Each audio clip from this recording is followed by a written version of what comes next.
Greetings to all the learners and namaste. This session is on ICT in medicines, the first part of this presentation, which is in two sessions. The course is Certificate in Information Technologies, CIT 002, Block 2, Unit 4, and this is the 19th session. So let us try to first set the context. What do we mean by ICT?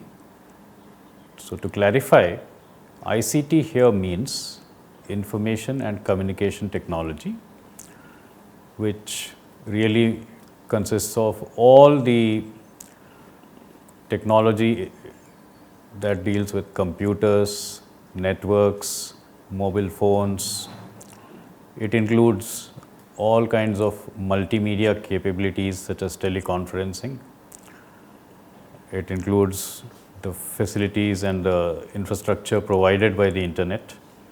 It includes all the computing power and the computing methods that are available, all software and its different branches or its different offshoots such as artificial intelligence or expert systems. All of these come under information and communications technology for the purposes of what we are going to discuss. Now, we all know that ICT has transformed many different ways in which we live. There is hardly any area of modern life that has not been touched by information technology and by communications facilities and the internet. But in particular, if we talk about healthcare and the medical field, the medical domain, we'll find that the effect of ICT has been nothing short of transformational and revolutionary. So let us see in this session some of the changes, the great big changes that ICT has brought about in healthcare. One of them is in the education field itself.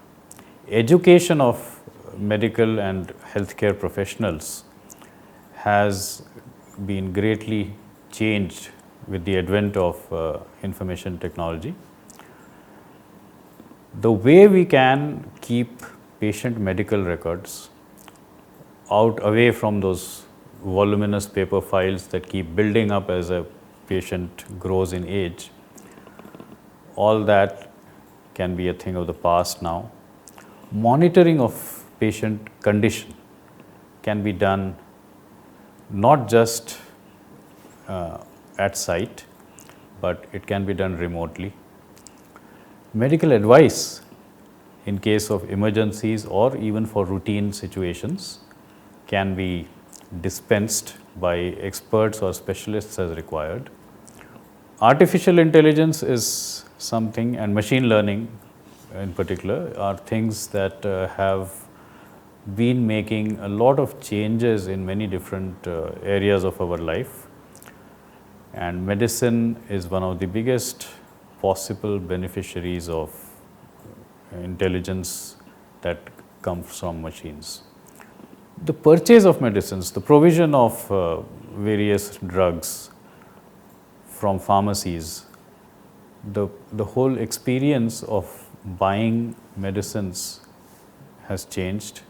And one of the most exciting areas, of course, is robotic surgery, something that sounds almost out of the realm of science fiction, but it's a reality today. So let us look at each of these different transformational changes that have been happening in a bit more detail and try to understand how things were before ICT became so powerful and how it is now. So let's look at education, for example. Education is now no longer merely teacher driven. The older paradigm was that you went to a class, sat in a lecture theatre or in a classroom, a teacher came and he or she taught you according to some syllabus laid down by somebody. So, what were the difficulties here? First and foremost, you were bound to a timetable laid down by the teacher and, of course, your fellow students. So, you had to come to school or to your college at the given time, and you had to sit in the class while the teacher was teaching. Now, some of us are slow learners. Some of us pick up things very quickly. But the teacher was the same and the way he was teaching was the same, the subject or the matter he was going to tell you about was the same.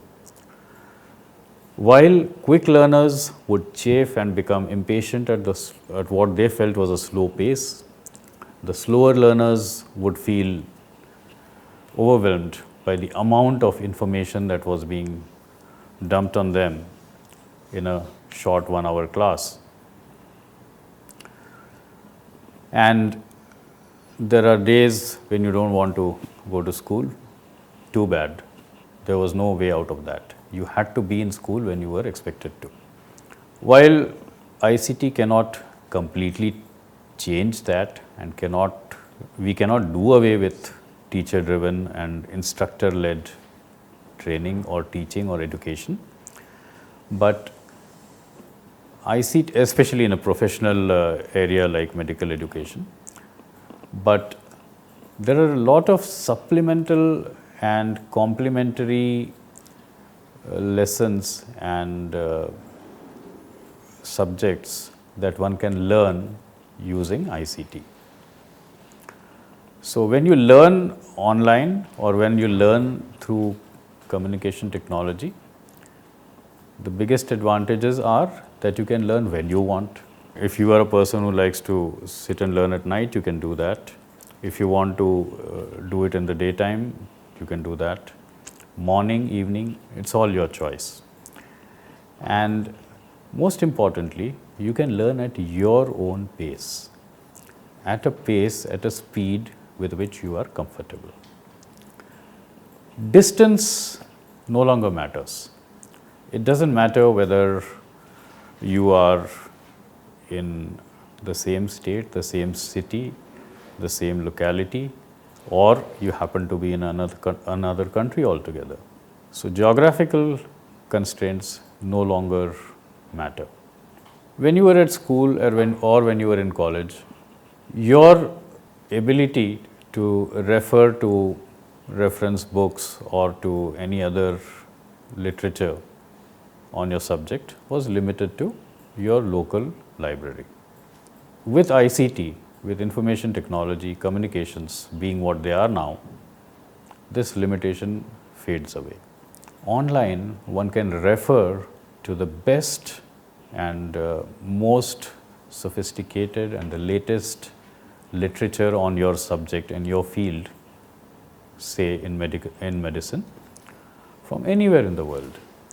So, you have networks of libraries and you have various online repositories where all kinds of specialized latest information becomes available. Books used to take time to publish, but that is no longer the case. As changes happen, as new research is published, people can refer to it virtually immediately. Then think about searching. If you wanted to search about a particular disease or about a particular condition or about some particular situation, how would you ever do that in a paper, in a normal library?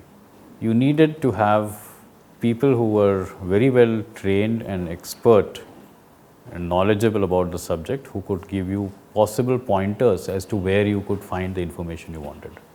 But today, with search engines that are available on the internet and other various search capabilities, it's much easier to locate information based not just on keywords but also on any kind of track that you can have.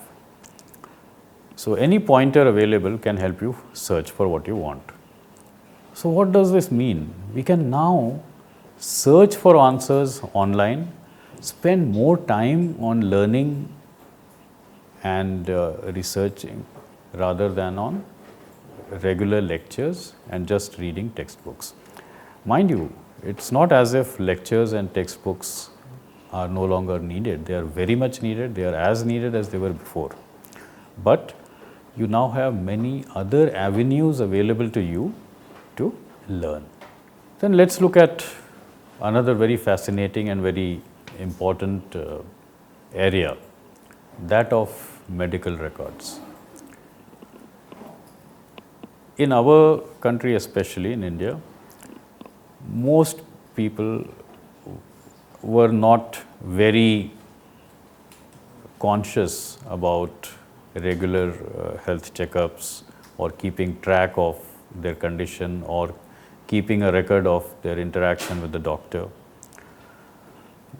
And even when this was done in serious cases where people had some serious conditions, how was that possible?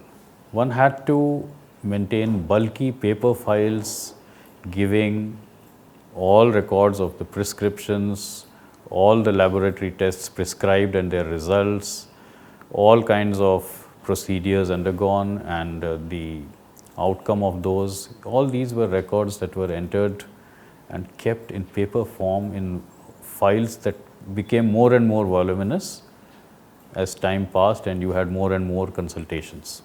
Today, electronic patient records are a reality. Health records can be stored online in a repository and can be accessed from anywhere. You can search, a physician or a doctor can search for anything related to your condition that he wants to find. And you have records of and all the details of virtually everything that has been done with you. So the institution, the hospital, the date, the drugs prescribed, the tests undergone, all records, a comprehensive dossier is available about your whole history. Is this an unmixed blessing? No. There are certain risks, most important being those of privacy.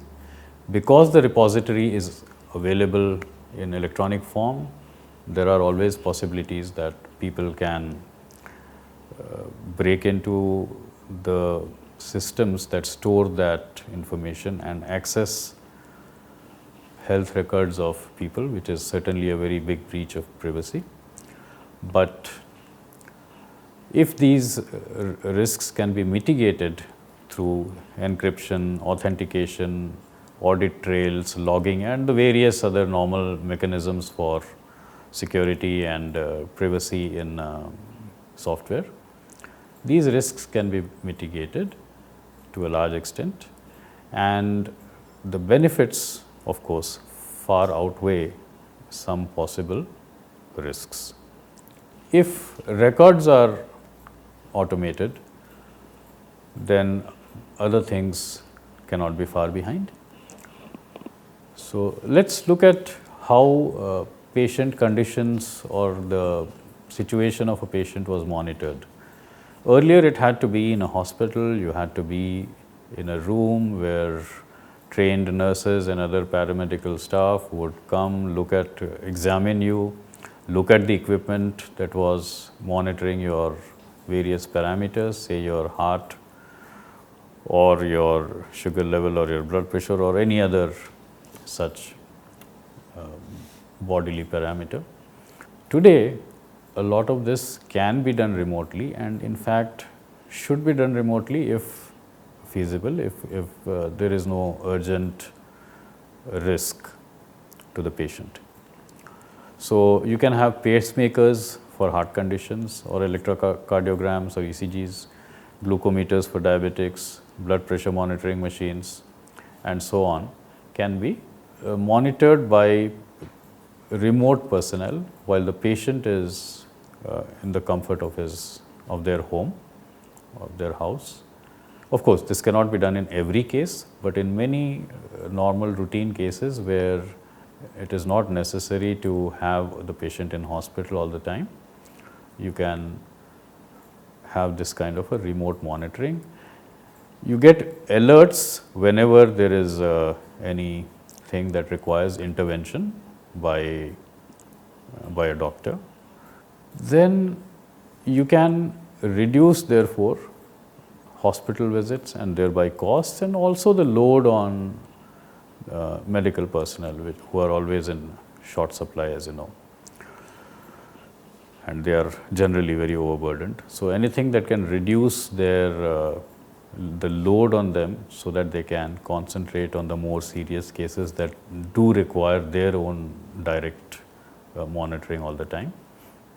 So there are also a lot of software packages available now that can help the doctor with specific recommendations and with making decisions on the line of treatment or any kind of intervention to be done.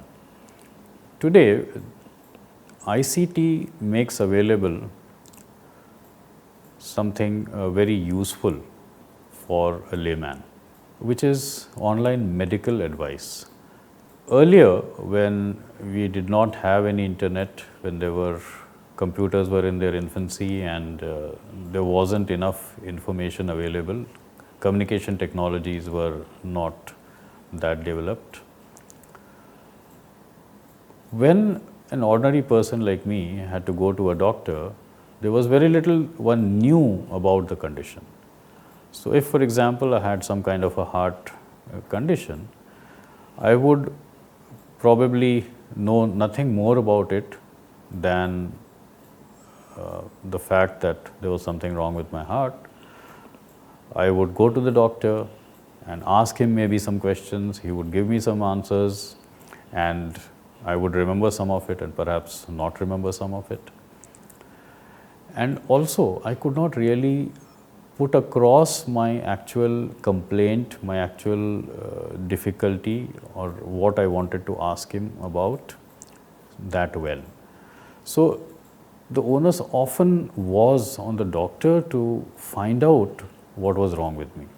A lot of information now becoming available on the internet and in other online forums. There are many websites that tell you a lot about your medical condition. So if you have certain symptoms, you can find out the possible causes. You can have a better discussion with the doctor when you then go to the doctor and consult, because you will have some information about your possible conditions. You can be better prepared for the kind of observations that you need to make. So when the doctor asks you, does this happen in the morning, in the evening, you may not even have noticed, or you may not even have taken any note of that. But if you have been through that online website, then you would know that, okay, if I'm having this kind of a pain in my abdomen, then maybe I should note down when it happens, how severe it is, when does it go off. So certain facts that I can present to the doctor for him or her to make a more informed diagnosis. So you can ask more pertinent questions, and you can, and if, see, on a website, if you put in any symptoms, those symptoms can occur due to a variety of possible reasons. Many of them are not very serious, but some may be very serious. And the same symptoms can mean something very different, and that can be very alarming to a layman who has seen this kind of advice on a website. So when you go to the doctor, you can ask them whether there's any possibility of you having that kind of a serious disease. Like, for example, do I have brain cancer if I'm having headaches frequently? Or if I have a thyroid problem, is it because of a brain tumor? These things, these questions will arise in your mind, and you can ask the doctor and either get reassurance, or God forbid, if it really is something serious, you at least get to know in time. So use these resources with caution, because otherwise you can get alarmed unnecessarily. Most of the time symptoms are not the cause of, are not caused by any very serious conditions, and it's only in rare cases that they actually indicate bad things. And most important, one must never, never, ever start medication purely based on what you read on any kind of online website. That can be extremely dangerous. You must always consult a doctor before trying to take any kind of medicine, before even thinking of taking any kind of medicine. Now we have a large amount of information available. Even doctors today would be very hard pressed to keep up with all the developments that are happening. We now know that, we all know that there are now so many specializations in medicine, and specializations and super specializations. But even as the field of study gets narrower, the sheer amount of knowledge and information and the research work that is being done in every area keeps on increasing. It's very hard for anyone, even for a doctor, to keep up with the latest developments in their particular field. So there can be specific situations that they come across where the patient has a condition that they are not aware of, fully familiar with. So there are some artificial intelligence based systems that can help a doctor in such a case. There are inference engines that can look at the particular history and the complaints and symptoms of a patient and give recommendations to a doctor, and the doctor can then make their final decision based on the additional information, because the expert system will have a vast amount of knowledge already stored, which would be much more than any human can assimilate. So you get the benefit of the doctor's experience as well as a large knowledge repository that exists. Another area where artificial intelligence is helping is in virtual nursing assistants to monitor patient conditions. So you can have actually software that can answer questions from patients on their condition and thereby reduce the burden on doctors by requiring fewer hospital visits. Artificial intelligence and software have also now become rather successful at diagnosis in certain cases. For example, artificial intelligence based systems can detect skin cancer, many skin cancers with an accuracy and precision that rivals human level performance. So the best human specialists are now being rivaled by these kind of systems. There are some bleeding edge and research stage algorithms and artificial intelligence based systems that can even perhaps outperform humans in certain areas, such as breast cancer detection. And of course, we are still not at a stage where you can leave the diagnosis entirely to a machine or to a software system, but the software can help and corroborate to a large degree a human doctor's diagnosis.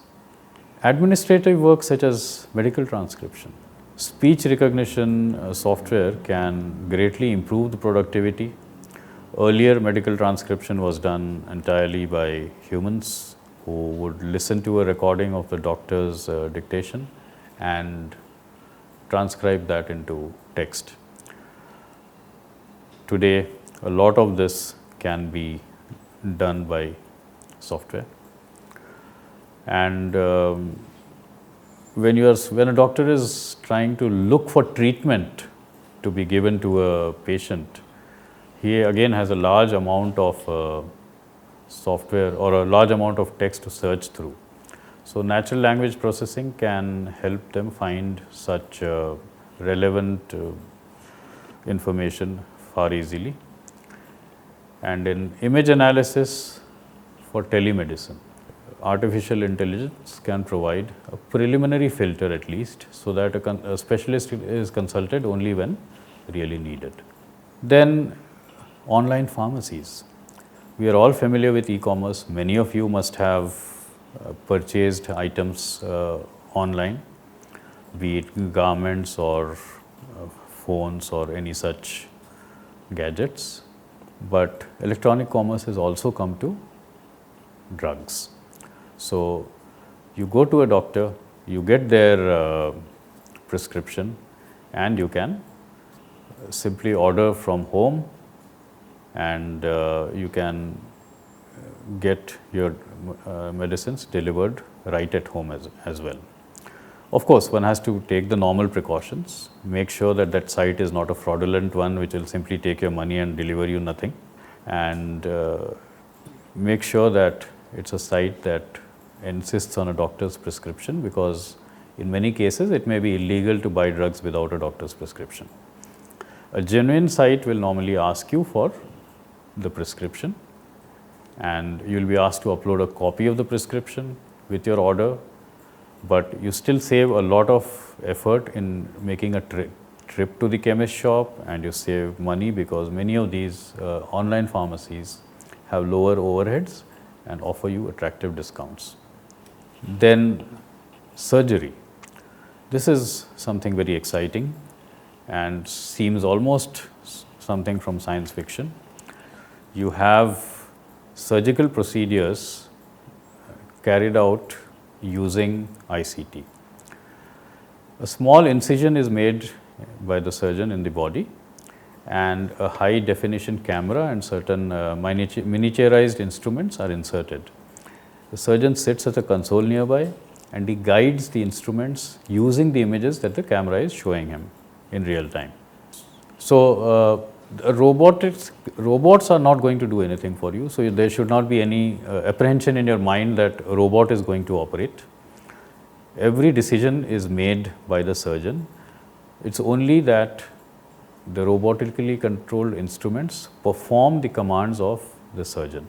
So the surgeon is able to reach hard to reach places, the risk of infection is reduced, the blood loss is reduced, there will be less pain, and one can hope for faster recovery, which will mean a much better and reliable or favorable outcome as compared to operations performed manually. This cannot be done for every kind of surgery, but there are many kinds of surgeries where this is now possible and is actually being practiced. So in this session, we have looked at some general purpose as an application which are being used in the medical context using ITC. So for example, medical education or patient record keeping, websites giving information, online pharmacies which are nothing but e-commerce, or medical transcription. These are all general purpose applications that are used in various other fields also, in various other areas also. We know that education is now done online.